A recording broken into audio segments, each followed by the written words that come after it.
Shahrisabz davlat pedagogika instituti axborot resurs markazi fondi 1380 nomda 22225 nusxadagi o'quv adabiyotlar fondiga ega bo'lib, hozirgi kunda fondimizda darsliklar, o'quv qo'llanmalar, ilmiy adabiyotlar, xorijiy adabiyotlar, ijtimoiy siyosiy hamda imkoniyati cheklangan talabalarimiz uchun 25 nomda 194 nusxadagi brail yozuvdagi adabiyotlar bilan ta'minlangan.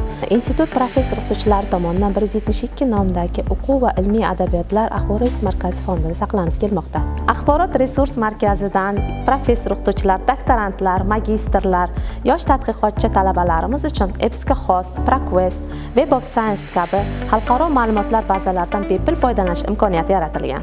Kuni kecha axborot resurs markazi uchun 117 nomda 2106 nusxadagi o'quv adabiyotlar xarid qilindi. Shuningdek, kutubxonamiz avtomatlashtirilgan bo'lib, Irbis 64 dasturiy ta'minoti bilan ta'minlangan.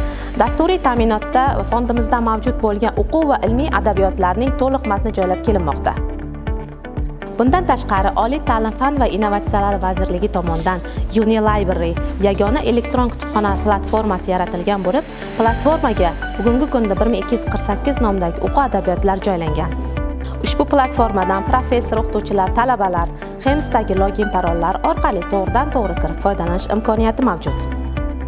Institut axborot resurs markazida talabalarimizning bilim olishlari uchun barcha imkoniyatlarimiz mavjud.